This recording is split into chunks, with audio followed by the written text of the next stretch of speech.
कल्पना कीजिए आपने अपनी पसंद से शादी की, उम्र आपकी पूरी थी, फैसला भी आपका था और कानून भी आपके साथ था। लेकिन शादी के बाद जब आपने अपने घर पर फ़ोन किया तो उधर से सिर्फ एक जवाब मिला, आज से हमारा तुम्हारा कोई रिश्ता नहीं। नमस्कार, अपनी जोड़ी में आपका बहुत बहुत स्वागत है। मैं हूँ डॉक्टर तरुणा एस गौड़। अपनी जोड़ी में हम बात करते हैं रिश्तों की, उनके उलझने की, उनके सुलझने की लीगल एंगल से। तो आज एक ऐसी ही कहानी हम आपको बताएंगे जिसमें कपल अपनी मर्जी से अपने जीवन साथी का चुनाव करता है और परिवार उसके खिलाफ होता है। तो कपल के पास क्या कानूनी राइट्स हैं और उन्हें करना क्या चाहिए।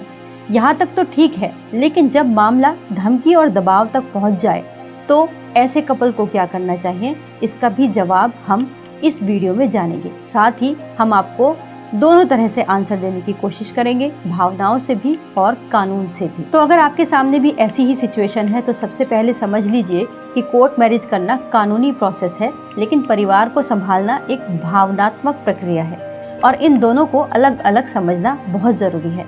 पहले हम बात भावनाओं की करते हैं। उन्हें मनाना कैसे है, क्योंकि आपकी पार्टनर सबसे ज़्यादा इसी प्रेशर में रहती होगी और वो अपनी शादी को भी एंजॉय नहीं कर पाती होगी क्योंकि माता पिता नाराज हैं और उसको हमेशा लगता है कि हमें उनका आशीर्वाद नहीं मिला। तो सबसे पहला स्टेप आपको क्या लेना चाहिए कि माता पिता को कुछ समय दीजिए। आपने अपने जीवन का एक बहुत बड़ा फैसला अचानक लिया है, तो हो सकता है कि आपके माता पिता को समाज की चिंता हो सकता है उन्हें आपकी सुरक्षा की चिंता हो, और ये भी हो सकता है कि उन्हें बहुत बुरा लगा हो कि आपने उनसे सलाह तक नहीं ली। उनकी नाराज़गी का कारण हमेशा नफरत नहीं होती, कई बार ये शौक भी होता है, क्योंकि उन्हें आभास ही नहीं होता कि उनकी बेटी या बेटा कोर्ट मैरिज जैसा स्टेप भी ले सकता है। तो ऐसे में सबसे ज़रूरी है उनको थोड़ा समय देना, रिश्ते के साथ सहज हो जाने देना। दूसरी बात, उनसे लगातार बहस मत कीजिए। अगर वो नाराज़ हैं तो आप भी नाराज़गी मत दिखाइए, बल्कि उनके गुस्से को एक बार निकल जाने दीजिए। मैं आपको एक केस बताती हूँ। एक लड़की ने अचानक से ऐसे ही कोर्ट मैरिज की। उसके माता पिता को जरा भी भान नहीं था कि उनकी बेटी का किसी के साथ कोई प्रेम है या फिर उसकी इस तरीके का कोई रुझान भी है। लेकिन अचानक जब लड़की घर से चली गई तो पिता सदमे में थे। उनकी नाराज़गी एक तरीके से उनकी नाराज़गी नहीं, बल्कि उस लड़की के लिए उसका प्यार था। वो हर त्योहार पर छुप छुप कर रोते और माँ अपने आंसू भले ही किसी के सामने दिखा दे, लेकिन पिता हमेशा शांत और एकांत में ही अपनी भावनाओं को व्यक्त करते। तो इसीलिए आपको ये समझना होगा कि आपने अचानक फैसला लेकर उनके सामने ये सिचुएशन पैदा की है, लेकिन आपकी भी इसमें गलती नहीं है, क्योंकि आपको शायद लगा होगा कि आपके माता पिता आपकी पसंद को स्वीकार नहीं करेंगे। तो ऐसे में समय ही सबसे बड़ा मरहम साबित होगा। तीसरा, आपको क्या काम करना चाहिए, आप किसी मध्यस्थ की मदद ले सकते हैं। जैसे हर रिश्तेदारी में होता है, शादी कराने में कोई ना कोई बीच में होता है।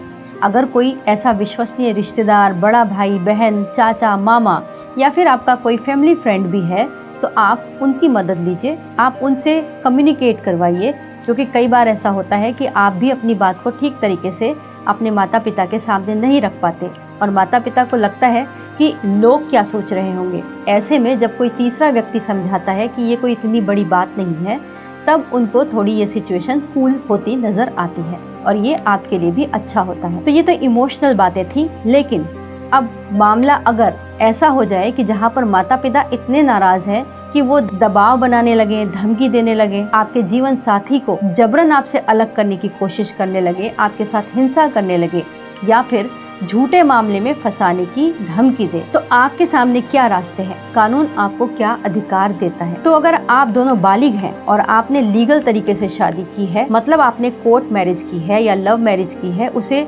बिल्कुल सही तरीके से रजिस्टर्ड करवाया है, तो कानून आपके साथ खड़ा है। ऐसी सिचुएशन में अगर लड़की की फैमिली या फिर लड़के के भी फैमिली वाले इस तरीके के इलीगल काम करें, दबाव बनाए, धमकी दें, झूठे मुकदमों की बातें करें, तो आपके सामने पुलिस प्रोटेक्शन और हाई कोर्ट प्रोटेक्शन जैसे रास्ते होते हैं। तो पहले हम बात कर लेते हैं पुलिस की।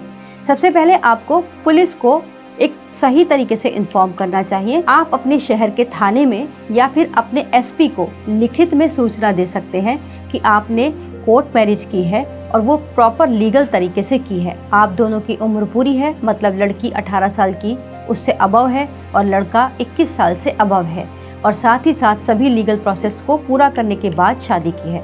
आपका जो कोर्ट मैरिज का सर्टिफिकेट है वो भी आपके बहुत काम आएगा। आप उस मैरिज सर्टिफिकेट को इस एप्लीकेशन के साथ लगा के दे सकते हैं, लेकिन ये हम आपको सलाह देंगे कि वकील के माध्यम से कराएंगे तो आपके लिए ज़्यादा अच्छा होगा, क्योंकि लॉयर सही तरीके से आपकी एप्लीकेशन को ड्राफ्ट करेंगे।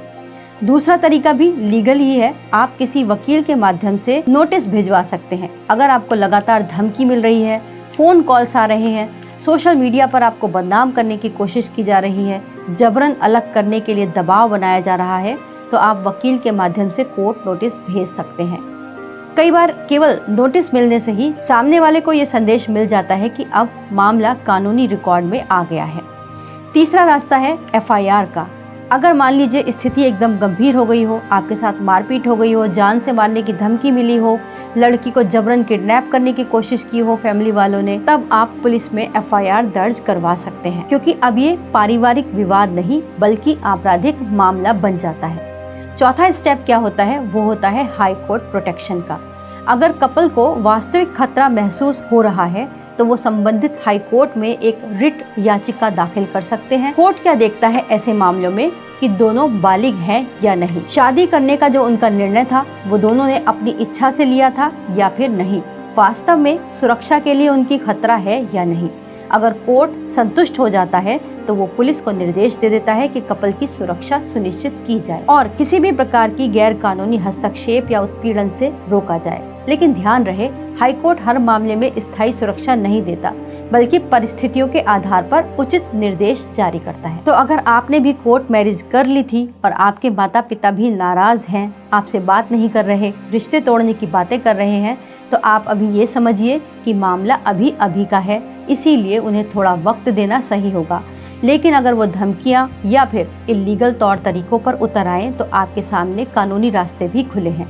ऐसी ही किसी सिचुएशन में अगर आप फंसे हैं, आपके सामने कोई रास्ता नहीं, आप कानून की मदद लेना चाहते हैं, तो आप हमारे हेल्पलाइन नंबर पर भी कॉल कर सकते हैं। वीडियो देखने के लिए बहुत बहुत धन्यवाद।